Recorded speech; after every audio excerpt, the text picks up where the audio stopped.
This is Real News Media TV, coverage you can trust. Please like, share, subscribe, and hit the notification bell. Select all for daily news updates. Good morning, my Real News Media TV family. Thank you so much for tuning in this morning, and I'm wishing for everyone a wonderful and a productive day. And in the news this morning for August 16, 2023, man dead and teen hospitalized after ambush in St. Mary.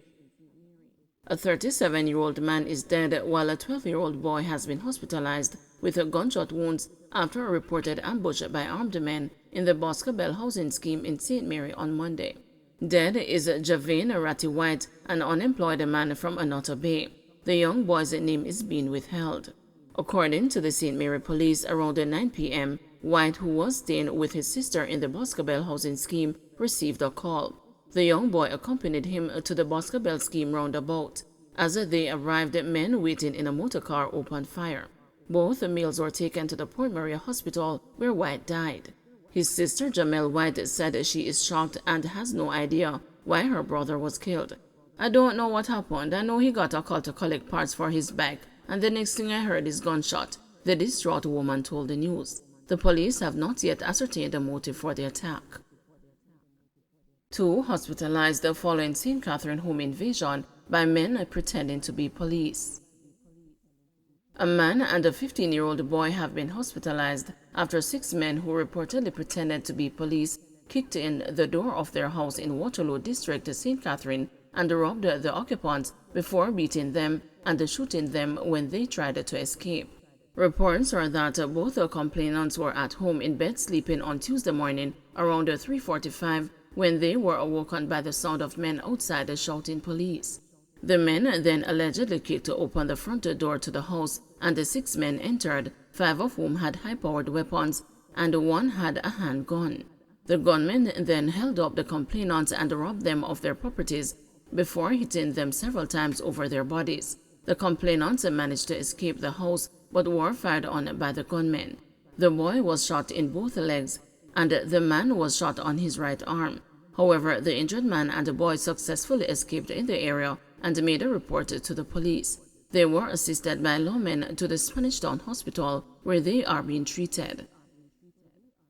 Accused men in June murder case shot and killed in separate incidents. A June murder case was cleared up posthumously on Friday after the 2 men being sought for the killing were shot dead in separate incidents. Nicholas Evil Ruben, 30, and Tony Gramps Gooden were said to be the triggermen behind the killing of Dominique Poyser, 20, who was shot dead at home by gunmen on June 16, 2023. All 3 men resided at the same address on Darling Street in Savannah Lamar, Westmoreland, the police said. It was reported that around 2 a.m., Poyser was at home with other relatives when loud explosions were heard coming from his section of the building, followed by the sound of running footsteps. The police were alerted, and upon arrival, they saw Poyser suffering from what appeared to be gunshot wounds to the head. He was assisted to the hospital, where he was pronounced dead on arrival. The scene was processed and 3 spent casings were retrieved. Following investigations, Gooden and Ruben were being sought in connection with the death. Around 7:50 p.m. on July 8, 2023, Gooden was shot and killed by gunmen on Rose Street in Savannah Lamar. On August 2, Ruben was fatally shot by police during an alleged armed confrontation at Burnt Savannah in St. Elizabeth. Last Friday, both men were identified by an eyewitness from a collage of photos as the men who shot and killed Poyser, and the murder case cleared up posthumously. Firearm and ammo found in shopping bag seized during St. James military operation. A silver HS 2009 mm pistol with a magazine affixed containing 3 cartridges was found in a shopping bag and seized during a targeted raid in Marigold Crescent, Norwood, St. James on Tuesday. Reports are that between the hours of 11 a.m. and 2 p.m., a joint military team carried out an operation in the community in search of a man known only as Blacks, who intelligence had suggested was in possession of an illegal firearm and ammunition. During the search of the premises along the fence line, a black shopping bag was found. When lawmen unwrapped the shopping bag, the pistol and ammunition were found. No arrest was made in relation to the find. 2 policemen accused of abducting woman offered bail.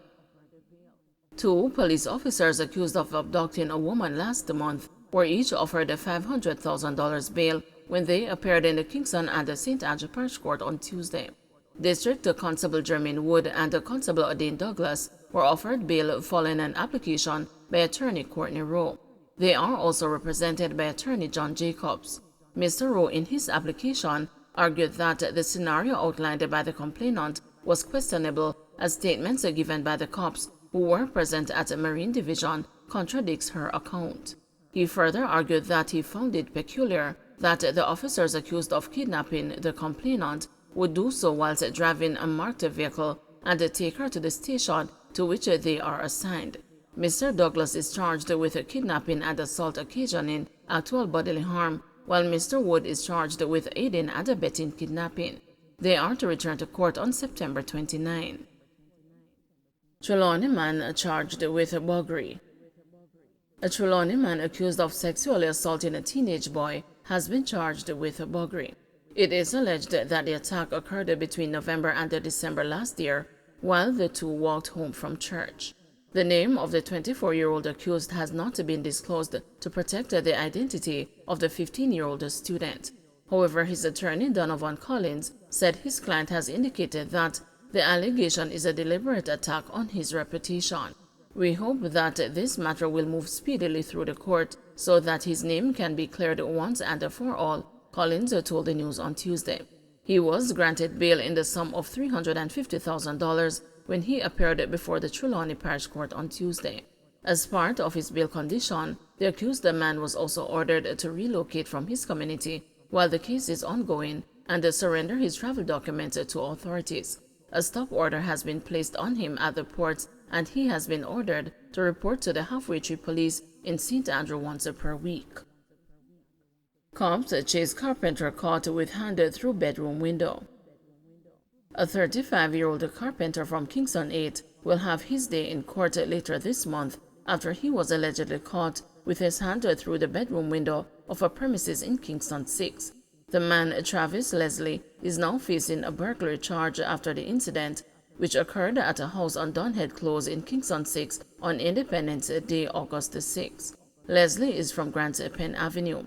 Reports from the Matilda's Corner Police are that about 9:15 p.m. on Independence Day, they received a telephone call informing them that a burglary was in progress. The police report that when they got to the location, Leslie was seen putting his hand through a bedroom window and removing items. They allegedly called out to him and he ran. The lawmen gave chase and Leslie was arrested and the charges laid against him.